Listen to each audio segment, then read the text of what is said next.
Second P U C result April 15ಕ್ಕೆ ಅಲ್ಲ ಅದಕ್ಕಿಂತ ಮುಂಚೆನೇ ಬರುತ್ತೆ. So hello friends, welcome back to new video. D K Kannada studio YouTube ಚಾನಲ್ಗೆ ಸ್ವಾಗತ ಅಂತಲೇ ಹೇಳ್ತೀನಿ. ನೀವೇನಾದರೂ ನಮ್ಮ ಚಾನಲ್ನ ಮೊದಲ ಬಾರಿ ನೋಡ್ತಾ ಇದ್ದರೆ ಸಬ್ಸ್ಕ್ರೈಬ್ ಮಾಡಿ, ವಿಡಿಯೋನ ಲೈಕ್ ಮಾಡಿ, ನಿಮ್ಮ ಸೆಕೆಂಡ್ ಪಿ ಯು ಸಿ ವಿದ್ಯಾರ್ಥಿಗಳಿಗೆ ಶೇರ್ ಮಾಡಿ ಅಂತ ಕೇಳ್ತೀನಿ.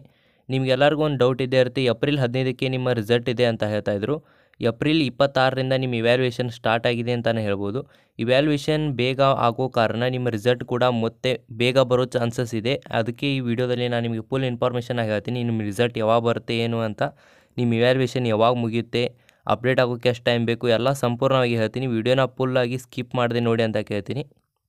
ಫಸ್ಟು ನಿಮಗೆ ಗೌರ್ಮೆಂಟ್ ಕಡೆಯಿಂದ ಒಂದು ಅಪ್ಡೇಟ್ ಬಂದಿತ್ತು. ಆ ಅಪ್ಡೇಟಲ್ಲಿ ಏನಪ್ಪ ಅಂದರೆ ಏಪ್ರಿಲ್ 15ಕ್ಕೆ ನಿಮ್ಮ ರಿಸಲ್ಟ್ ಅಂದಿದ್ರು. ಸೊ ಏಪ್ರಿಲ್ 15 ಮಿಸ್ ಆದರೆ ಏಪ್ರಿಲ್ 20 ಅಂತ ಹೇಳ್ತಾಯಿದ್ರು.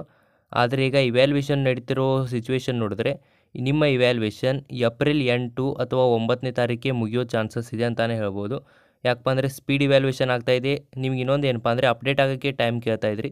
ನಿಮ್ಗೆ ಹೇಳಬೇಕಂದ್ರೆ ಅಪ್ಡೇಟ್ ಆಗೋಕ್ಕೆ ಯಾವುದೇ ಟೈಮ್ ಇಲ್ಲ. ಇವತ್ತು ಇವ್ಯಾಲ್ಯೂಯೇಷನ್ ಆದರೆ ಅದು ಇವತ್ತೇ ಅಪ್ಡೇಟ್ ಆಗುತ್ತೆ ಅಂತ ಹೇಳ್ಬೋದು.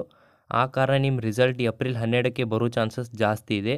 ಏಪ್ರಿಲ್ 12 ಮಿಸ್ ಆದರೆ ಏಪ್ರಿಲ್ 15ಕ್ಕೆ ಬರುತ್ತೆ. ಆದರೆ ಏಪ್ರಿಲ್ 12ಕ್ಕೆ ಬರೋ ಚಾನ್ಸಸ್ 99% ಇದೆ. ಯಾಕಪ್ಪ ಅಂದರೆ ಎಲೆಕ್ಷನ್ ಇರೋ ಕಾರಣ ಅತಿ ಬೇಗವಾಗಿ ರಿಸಲ್ಟ್ನ ರಿಲೀಸ್ ಮಾಡ್ತಾರೆ ಅಂತಲೇ ಹೇಳ್ಬೋದು. ಏಪ್ರಿಲ್ 15 ಅಂದರೆ ಮತ್ತೆ ಸ್ವಲ್ಪ ತಡ ಆಗುತ್ತೆ. ಅದಕ್ಕೋಸ್ಕರ ಏಪ್ರಿಲ್ 10 ಅಥವಾ 12 ಅಥವಾ 15ಕ್ಕೆ ನಿಮ್ಮ ರಿಸಲ್ಟ್ ಫಿಕ್ಸ್ ಅಂತಲೇ ಹೇಳ್ಬೋದು. 10ನೇ ತಾರೀಕು ಸ್ವಲ್ಪ ಲಘು ಆಗುತ್ತೆ. ಅದಕ್ಕೋಸ್ಕರ ಇವ್ಯಾಲ್ಯೂಯೇಷನ್ ಮಾತ್ರ ನಿಮ್ಮದು ಏಪ್ರಿಲ್ 8 ಅಥವಾ 9ನೇ ತಾರೀಕು ಲಾಸ್ಟ್ ಅಂತ ಹೇಳ್ಬೋದು. ಅಷ್ಟರೊಳಗೆ ನಿಮ್ಮ ಇವ್ಯಾಲ್ಯೂಯೇಷನ್ ಮುಗುತ್ತೆ. ಒಂದು 2 ಡೇಸ್ ಗ್ಯಾಪ್ ಸಿಗುತ್ತೆ. ಏಪ್ರಿಲ್ 12ಕ್ಕೆ ನಿಮ್ಮ ರಿಸಲ್ಟ್ ಬರೋ ಚಾನ್ಸಸ್ ಇದೆ. ಸೊ ಈ ಥರ ಯಾವುದೇ ಅಪ್ಡೇಟ್ ಬಂದು ನಾವು ವೀಡಿಯೋ ಮಾಡಿ ತಿಳಿಸ್ತೀನಿ. ಸೊ ಅದಕ್ಕೋಸ್ಕರ ಚಾನಲಲ್ಲಿ ಆ್ಯಕ್ಟಿವ್ ಆಗಿರಿ ಅಂತ ಕೇಳ್ತೀನಿ. ನಿಮ್ಮ ಫ್ರೆಂಡ್ಸ್ ಜೊತೆ ವೀಡಿಯೋನ ಶೇರ್ ಮಾಡೋದನ್ನ ಮರಿಬೇಡಿ.